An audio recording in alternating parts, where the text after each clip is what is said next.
El 9 de julio los argentinos celebramos el Día de nuestra Independencia, que quiere decir que un territorio no depende políticamente de otro para tomar decisiones.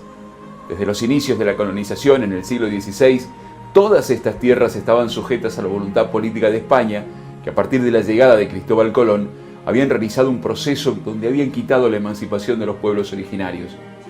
Este proceso terminó con la vida de millones de aborígenes y con el sometimiento o exterminio total de culturas enteras que desaparecieron ante el poderío de los invasores. En el siglo XVI, el continente había dejado de ser un apéndice de los países peninsulares europeos, que a esa altura ya no tan solo fueron conquistando tierras, sino también la riqueza mineral que estas tierras poseían, lo que les permitió convertirse en imperios dominantes. España era una potencia por las riquezas que tenía en el sur, mientras que Inglaterra o Francia también lo eran por lo que habían conseguido en otras partes de la extensa geografía del continente. Las personas que nacieron en el siglo XVI asistieron a la erradicación de los vestigios de las antiguas civilizaciones y a la penetración y conquista definitiva de las nuevas tierras. España sería quien se quede con millones de kilómetros cuadrados, con tierras 100 veces más extensas y ricas de lo que tenían en su propio país. En la parte central y sur del continente, España había organizado delegaciones de gobiernos a través de virreinatos, con funcionarios que los administraban en nombre de los reyes y ante quienes enviaban las riquezas obtenidas, que eran muy abundantes. Las desorganizaciones europeas de las distintas monarquías, emborrachadas en bienes que les caían de cielos lejanos, le dio carta abierta con el paso de los años a los administradores de las colonias americanas a realizar cualquier tipo de abuso. Nada importaba de lo que pasaba, solo enviar abundantes riquezas y monopolizar el comercio por estas colonias. Argentina no era Argentina, sino era un territorio que desde la llegada de los españoles estaba dividido en partes. El Virreinato de Nueva España, fundado en 1535 con capital en México y jurisdicción en todo el actual América Central y América del Norte. Y después venía el Virreinato del Perú, que fue fundado en 1542 y que tenía capital en Lima y extensión por toda Sudamérica, excepto Venezuela y Panamá. En el siglo XVIII se hace imposible el control de Sudamérica por la extensión territorial y por ello se crea, por un lado, el Virreinato de Nueva Granada en 1717, formado por los actuales Panamá, Colombia, Ecuador y Venezuela, con capital en Santa Fe de Bogotá, como medida también para fortalecer la defensa del Caribe, y por otro lado el Virreinato del Río de la Plata, que se lo crea en 1776 con capital en Buenos Aires, reuniendo los actuales territorios de Argentina, Bolivia, el sur de Brasil, parte de Chile, Paraguay, parte del Perú y Uruguay. Así se llegó hasta 1810, en que Buenos Aires desalojó del poder al virrey Cisneros y comenzó la adhesión de los territorios del Virreinato del Río de la Plata. Pero la labor fue ardua y no logró llegar a tener los frutos deseados. Varios intentos de avanzar a los territorios del Alto Perú habían fracasado. Los realistas se habían fortalecido en esa frontera y Castelli, Belgrano, Balcarce, entre otros, tuvieron triunfos importantes y derrotas desastrosas que arruinaron todo lo que habían conquistado previamente. En la frontera oeste, desde Chile, era una amenaza el avance sobre Cuyo, donde San Martín preparaba un plan emancipador del otro lado de la cordillera. Pero desde 1815 no tan solo el territorio tenía amenazas externas. Las peleas entre el centralismo porteño y las intenciones de los pueblos del litoral, que no se sentían representados por las ideas de la metrópoli, habían dividido aún más al país. Así los diputados en el Congreso representaron a las provincias de Buenos Aires, Tucumán, Córdoba, Catamarca, Santiago del Estero, Salta, Mendoza, La Rioja, San Juan, Chacras, Misque, estas últimas provincias del Alto Perú, actual Bolivia, mientras que las provincias del litoral, la banda oriental, Corrientes, Entre Ríos, Misiones, Santa Fe, que estaban bajo la influencia de Artigas, no enviaron sus representantes al Congreso. Desde 1810, una vez ocurrida la Revolución de Mayo, los desacuerdos entre los nuevos líderes políticos estuvieron al orden del día.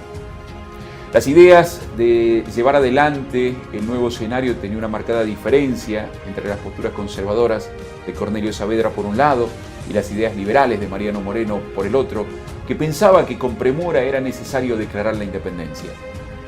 Recordemos que la Junta de 1810 había asumido el gobierno en nombre del rey Fernando VII, que por esos años estaba cautivo de los franceses, y la máscara de aquel movimiento era gobernar hasta que el monarca recuperara su libertad. Eso, con el paso del tiempo, se fue disipando, pero extendiéndose tanto que por la indefinición, las cosas se complicaron al regresar Fernando VII al trono y la duda comenzó entre devolverle o no los territorios. El saavedrismo triunfante de sus ideas había gobernado hasta la segunda mitad de 1811 y luego los seguidores de un Moreno fallecido a principios de ese año continuaron en sendos triunviratos con la idea de emancipación. Belgrano, en 1812, había creado una bandera y una escarapela que nos daba identidad sobre el resto, pero faltaba la declaración formal de ser un Estado libre. Hacia principios de 1813 se convocó a una asamblea que comenzó a deliberar en Buenos Aires con el objetivo de declarar la independencia, pero después de 2 años de idas y vueltas, nada de eso pasó. La asamblea dejó varios avances, entre los que inclusive se aprobó una canción patria que luego se transformaría en el himno nacional, pero no realizó el acto fundacional de la nueva nación. El centralismo con que pretendía gobernar Buenos Aires hizo un quiebre importante en el interior, principalmente en el litoral, que se rebeló a la autoridad central y se cindió formando la Liga de los Pueblos Libres al mando de Artigas. Esta liga, integrada por la Banda Oriental, por Santa Fe, por Entre Ríos, por Corrientes, por Formosas y por Misiones, decidió declarar un acta de la independencia en 1815, sin el anuendo del resto de las provincias. A todo este desaguisado de desencuentros políticos se sumaba que Fernando VII había regresado al poder y reclamaba la devolución de las colonias o amenazaba con enviar una tropa con un poder tal que aplastaría rápidamente todos los intentos revolucionarios. Que en la frontera norte las derrotas habían puesto a este territorio a tiro de caer y que solo un corajudo Martín Miguel de Güemes la defendía con todas sus fuerzas y sus escasas pertenencias. Que en Cuyo la amenaza que los realistas cruzaran la cordillera era muy cierta y allí San Martín con todo su ejército preparaba un ataque que no se iniciaba, ya que reclamaba pelear por un país libre y no ambivalente. Que la expedición a Europa de los representantes Belgrano, Zarratea y Rivadavia nadie la había reconocido y que hablar de soberanía en esos lugares era solo una quimera. Pero a todo esto, si se miraba el resto de los países, nos encontrábamos en México a fines de 1815, que se fusilaba al sacerdote revolucionario José María Morelos, lo que parecía el punto final del levantamiento antiespañol. En Venezuela, en Nueva Granada, hoy Colombia, una poderosa expedición al mando del general Morillo derrotaba a los patriotas. Y en 1815, Simón Bolívar marchaba hacia el exilio en la isla de Jamaica. En Chile, desde la derrota de Rancagua en 1814, los patriotas estaban dispersos. Los realistas habían recuperado el poder y amenazaban seriamente con invadir las últimas provincias rebeldes, las del Río de la Plata, las del otro lado de la cordillera. Más complicada la cosa hacia 1816 no podía estar.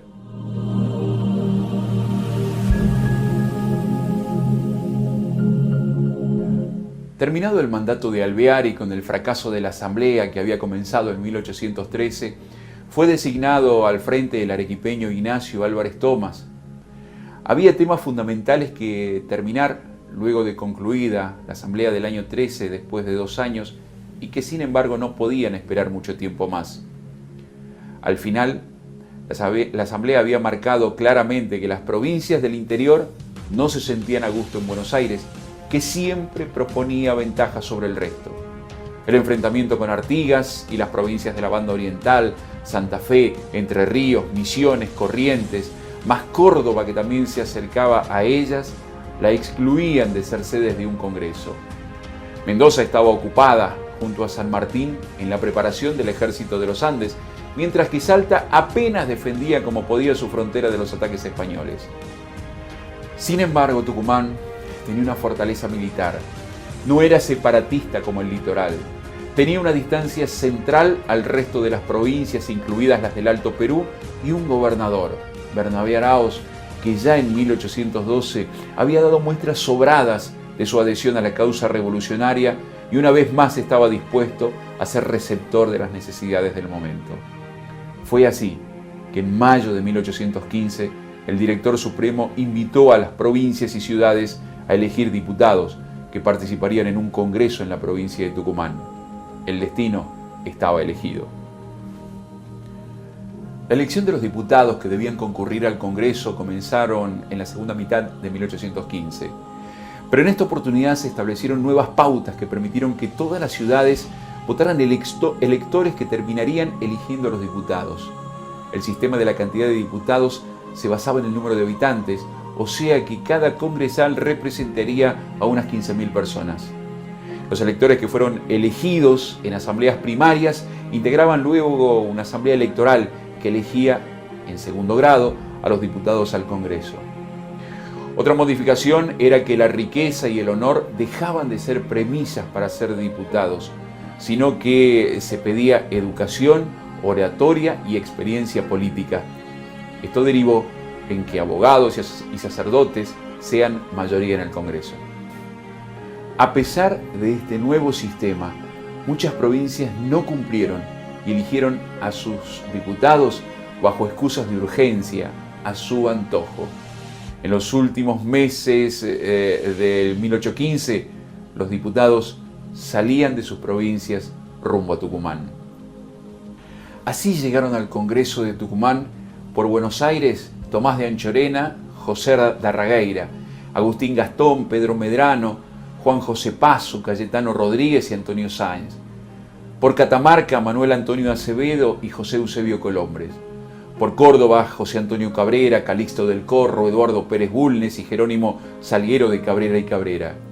Por Charcas, José Severo Malavia, Mariano Sánchez de Loria y José Mariano Serrano. Por Chichas, José Andrés Pacheco de Melo, Juan José Feliciano Fernández Campero.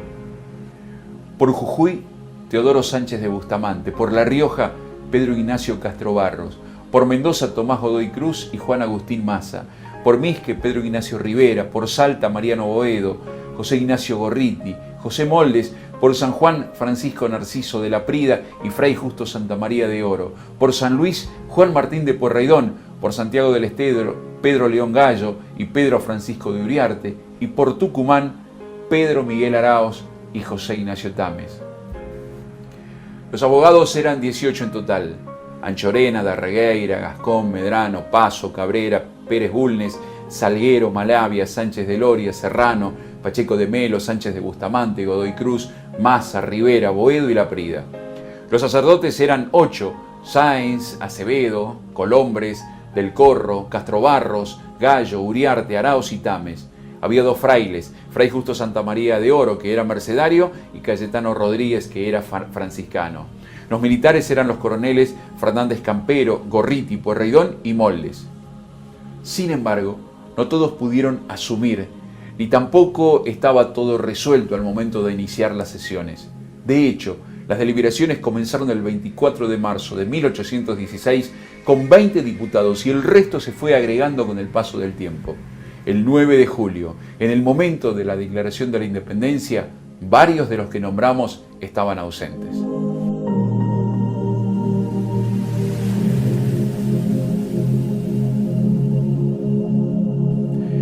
El Congreso comenzó a sesionar en la casa de una vecina llamada Francisca Bazán de Laguna, la casa más amplia de la ciudad con varias habitaciones y un salón de deliberaciones. Esta propiedad además ya estaba alquilada por el Estado tucumano, ya que allí funcionaba la Caja General y Aduana de la provincia. En el momento que comenzaron las reuniones, la propietaria tenía 72 años y durante el tiempo del Congreso se trasladó a una casa contigua que también era de su propiedad. El 24 y el 25 de marzo se celebraron con una fastuosidad propia de la época virreinal la apertura de las sesiones. Las fechas no fueron elegidas al azar, sino en honor a la celebración del adorable misterio de la encarnación del Hijo de Dios, augurio de la encarnación de la soberanía en la representación de los pueblos. Los 19 diputados presentes, saludados previamente con una salva de artillería, cumplieron con el rito de procesión de autoridades, ceremonia que consistía en concurrir todos juntos por el centro de la ciudad, desde la sede del Congreso hasta la iglesia de San Francisco para la misa de acción de gracias. Terminada la misma, volvieron a la sede o sala congresal y prestaron el juramento de conservar íntegro el territorio de las Provincias Unidas y de conservar y defender la religión católica, apostólica y romana. Al día siguiente, luego de una misa multitudinaria con la presencia del gobernador, del clero, de los militares y figuras principales de la sociedad tucumana, y tras un discurso del presidente del Congreso, las autoridades y corporaciones locales también prestaron juramento siguiendo el protocolo corporativo tradicional. El día 26 se dictó una orden a todas las ciudades para que celebren el inicio del Congreso y presten el juramento de rigor, para lo cual se transcribió una única fórmula para todas ellas. En las primeras sesiones los diputados se abocaron a considerar el reglamento interno del Congreso y las cuestiones políticas internas. En cuanto a lo primero, nombraron a un presidente que debía ser rotativo durante un mes cada uno en ese cargo. El primer presidente fue el bonaerense Pedro Medrano. También eligieron 2 secretarios, cayendo la designación en Juan José Paso y José Mariano Serrano. Ellos serían los grandes escribas del Congreso. En las primeras cuestiones era necesario resolver la situación del directorio. Álvarez Thomas había renunciado a su interinato, había sido reemplazado por Antonio González Valcárcel, que también dimitía, más allá de la renuncia de quien era el titular, el general José Rondó. El 3 de mayo, el Congreso designó director supremo al general Juan Martín de Pueyrredón, que partió a su nuevo cargo mientras ordenaba que Manuel Belgrano reemplazara a Rondó como comandante del Ejército del Norte. Este nombramiento trajo una seria ruptura debido a la candidatura del coronel Moldes, sustentada por el general Martín Miguel de Güemes, gobernador de Salta, y por los diputados cordobeses. Moldes era de carácter muy fuerte, chocó con los diputados porteños y terminó por ser arrestado y suspendido en su carácter de diputado por el Congreso. Apenas instalado el Congreso, los federales lograron un importante avance al ocupar la ciudad de Santa Fe. El Congreso envió una diputación para lograr la pacificación de esa provincia rebelde, el reconocimiento de la autoridad del director supremo y el envío de un diputado al Congreso. Al mando de esa diputación fue enviado Calixto del Corro, el cordobés, que no solo no logró una mediación eficaz, sino que además sumó al partido federal de José Artigas. Sin embargo, el tiempo pasaba y las cuestiones prioritarias no se resolvían.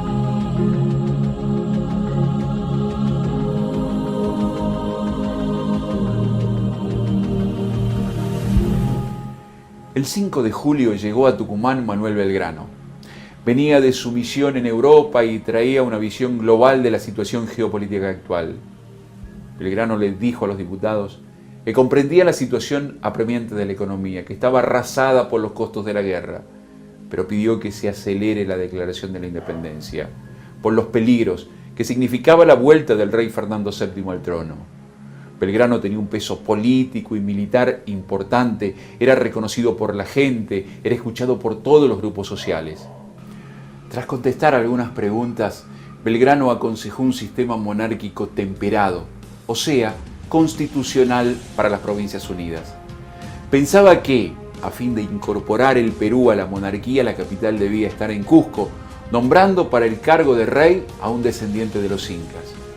Sus ideas estaban influidas por la restauración de las monarquías en Europa, luego de la derrota de Napoleón Bonaparte, como él mismo lo expresó en ese discurso. El debate estaba centrado en el pedido de Belgrano, que ya anteriormente también lo había realizado San Martín desde Cuyo. En el mes de julio presidía el Congreso el abogado sanjuanino Narciso Laprida. El martes 9 de julio, el diputado por Jujuy, Teodoro Sánchez de Bustamante, pidió abordar el proyecto de deliberación sobre la libertad e independencia del país. Y el presidente del Congreso, junto con el secretario Juan José Paso, realizó la pregunta clave: ¿quieren que las provincias de la Unión sean una nación libre de los reyes de España y de su metrópoli? Todos los diputados aprobaron la propuesta. Acto seguido se puso una tarima a la vista de todos y con el tintero de Sánchez de Bustamante, Juan José Paso comenzó a redactar el acta de la independencia. En ese momento, el pueblo se agolpaba en las afueras de la casa al grito de ¡Viva la Patria! Esa siesta tucumana pasaría a la historia más gloriosa de nuestra nación. En esta pequeña Tucumán se declaraba la independencia de toda dominación extranjera. Muchos años después, el mundo reconocería ese acto. Muchos años tardaría en llegar la organización de una patria que décadas después pasaría a llamarse Argentina, una palabra que para los congresales ni siquiera era registrada. Para ellos eran las Provincias Unidas de Sudamérica. En los próximos días habría bailes, se juramentaría en los distintos lugares y la noticia se expandiría a todos los puntos del territorio nacional. El Congreso seguiría sesionando en Tucumán hasta que en febrero del próximo año se trasladaría a Buenos Aires y allí continuaría hasta 1820. La libertad, lejos de traer la paz, trajo mucha guerra y desencuentro. La Constitución llegaría recién 37 años más tarde y la unidad nacional demoraría más tiempo aún. Quizás esa libertad conseguida en Tucumán fue el inicio de un camino que hasta la actualidad todavía no podemos encontrar.